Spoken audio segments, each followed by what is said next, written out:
जय Shri Ram. Welcome to English learning classes. और इसमें अभी हम कंजंक्शन सीख रहे हैं। कंजंक्शन मीन्स संयोजक होता है। संयोजक मतलब सेंटेंस को जोड़ने वाला होता है। तो हिंदी में भी और इंग्लिश में भी बहुत से ऐसे शब्द होते हैं जो सब्जेक्ट को जोड़ करके उसको छोटा बना देते हैं, उसे आसान बना देते हैं, और उसी को हम कंजंक्शन कहते हैं। कंजंक्शन ऐसे शब्द होते हैं जो दो शब्दों या वाक्यों को जोड़ देते हैं। इस तरह से वाक्य भी छोटा हो जाता है और अर्थ भी नहीं बदलता है। अगर हम कहें कि राम अच्छा है और फिर कहें मोहन भी अच्छे हैं, तब दोनों अच्छे हैं, तो क्यों ना हम यूं कहें कि राम और मोहन अच्छे हैं। समझ रहे हैं? एक बार मैं कहता हूं कि राम अच्छे हैं, फुल स्टॉप। दूसरी बार मैं कहता हूं मोहन अच्छे हैं, तो इससे अच्छा ये सेंटेंस हो जाएगा कि राम और मोहन दोनों अच्छे हैं। आपका जगह भी कम बच गया, रिपीटिशन भी कम हो रहा है, भाषा का प्रवाह भी अच्छा हो रहा है, और मीनिंग भी और क्लियर हो रही है। तो इसलिए जो कंजंक्शन है, जिसको हिंदी में समुच्चय बोधक अव्यय कहते हैं, उनको लगाने से वाक्य छोटा भी हो जाता है, प्रभावशील भी हो जाता है, और वाक्य का अर्थ भी व्यर्थ नहीं होता है। Conjunction is the word or set of words that connects two words or sentences or used to coordinate words in same clause. It shortens the sentences without a change in meaning or sense. If I say Ram is good and then I say Mohan is also good, I made two sentences. Let me make it one by just saying Ram and Mohan are good. Simple one sentence. Using and I shortened the sentence, hence and is a conjunction. So यहाँ पर जो and है, यहाँ पर जो और है, वो कंजंक्शन हो गया, क्योंकि और के द्वारा ही हम सेंटेंस को जोड़ रहे हैं। यहाँ पर कह रहे हैं राम और मोहन, तो राम और मोहन मतलब राम और मोहन के शब्दों को जोड़ दें, और चाहे राम और मोहन अच्छे हैं, यहाँ पर दो वाक्यों को जोड़ दें। तो यहाँ पर जो और है, यहाँ पर जो एंड है, ये कंजंक्शन है। तो कंजंक्शन जो है ग्रामर में बहुत बढ़िया रोल प्ले करते हैं। सेंटेंस को फॉर्म करने के लिए, सेंटेंस को प्रभावशाली बनाने के लिए उनकी बहुत अच्छी भूमिका होती है। इसलिए कंजंक्शन हमें थोड़ा सा समझने की जरूरत है। ये कंजंक्शन अगर हम समझ गए तो मेरा जो ट्रांसलेशन बनाने वाला काम है वो धीरे धीरे आगे बढ़ते जा रहा है। तो पहले जैसे कि एंड लगाएं चाहे और लगाएं, दोनों में फर्क होता है। अगर एंड लगाएंगे तो हिंदी में और होता है। जैसे राम और श्याम अच्छे दोस्त हैं, Ram and Shyam are good friends. मतलब अगर एंड लगा रहे हैं तो और हो रहा है, और अगर आप इंग्लिश का ओ आर लगा रहे हैं, और लगा रहे हैं, तो इंग्लिश का अगर ओ आर लगा रहे हैं तो इसका मतलब या होता है। जैसे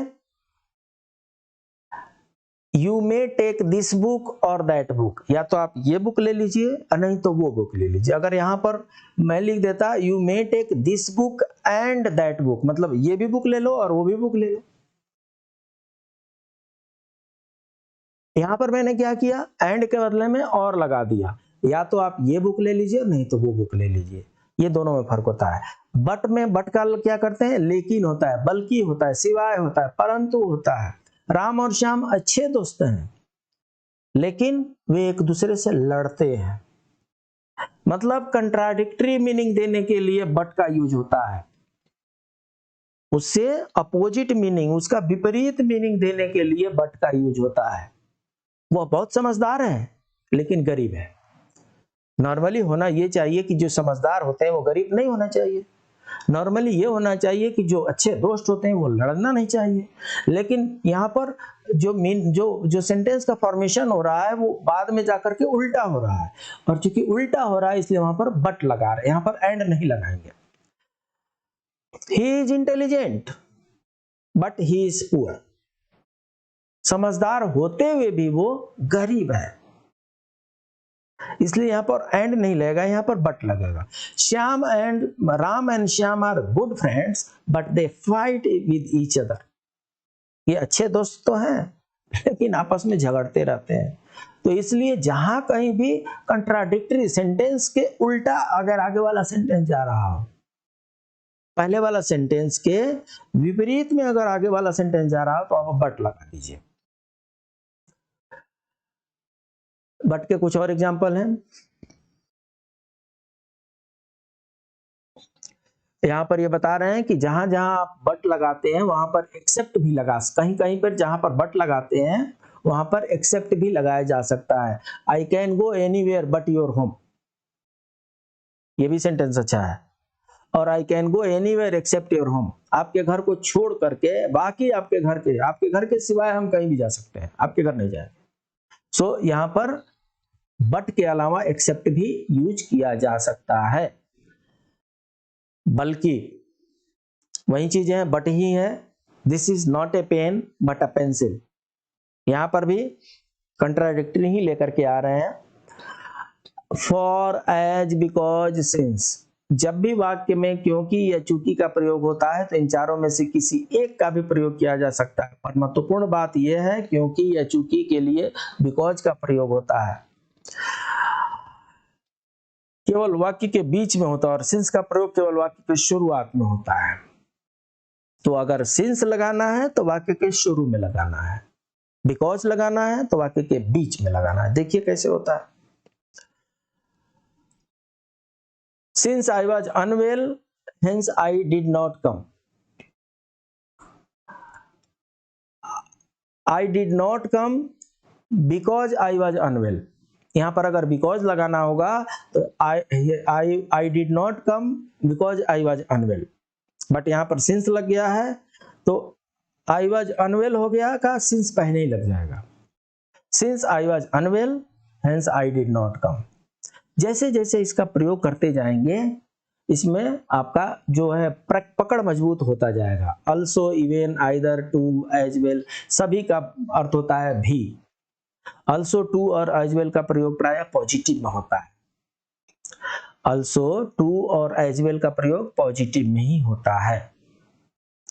और पॉजिटिव वाक्य का मतलब होता है हर वो वाक्य जिसमें नॉट का प्रयोग न हुआ हो, भले ही वो प्रश्नवाचक प्रश्न वाक्य ही क्यों न हो। और दूसरी बात यह है कि अल्सो का प्रयोग सहायक क्रिया के बाद और मेन क्रिया से पहले होता है। तो इसका कुछ एग्जांपल है। मैं भी अच्छा हूं, so I am good too भी होगा, आई एम अल्सो गुड होगा, I am good as well होगा, इवन आई एम गुड, ये सारे सेंटेंस सही है। आई एम गुड टू, नहीं तो आई एम अल्सो गुड, ये सारे सेंटेंस सही है। निगेटिव, मैं भी अच्छा नहीं हूं, even I am not good, I am not good.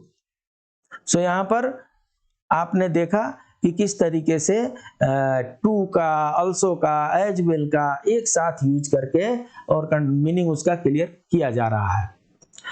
अब यहाँ पर एक हेंस फोर्थ का प्रयोग हो रहा है और इसमें उसका जो मीनिंग होता है इसलिए, मैं गया इसलिए तुम आए, I went so you came.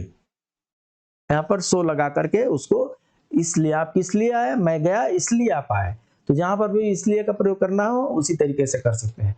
यहां पर एज का प्रयोग है और एज में प्लस एडजेक्टिव और एज लगाते हैं तो उतना डॉट डॉट जितना हो जाता है। जैसे एज टॉल एज अमित, उतना ही टॉल जितना अमित है, उतना ही लंबा जितना अमित है।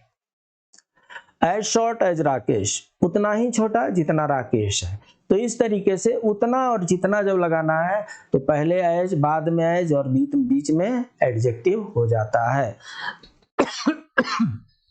इसके बाद से एज का जैसा कि,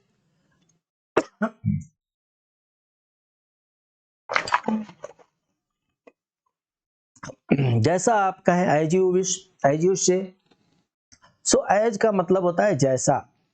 तो एज का भी यूज करके आप विभिन्न प्रकार के सेंटेंस बना सकते हैं। तो इस तरीके से मैंने इसमें से मात्र कुछ मैंने इसमें से आपको कंजंक्शन बताया है। कंजंक्शन का लिस्ट लंबा है, इसमें से एक दूसरा क्लास भी हम बनाने का प्रयास कर रहे हैं और दूसरे सेशन में कंजंक्शन के बाकी कुछ शब्दों को हम आपके सामने रखने का प्रयास करेंगे। फिर मिलते हैं अगले क्लास में, तब तक के लिए जय श्री राम।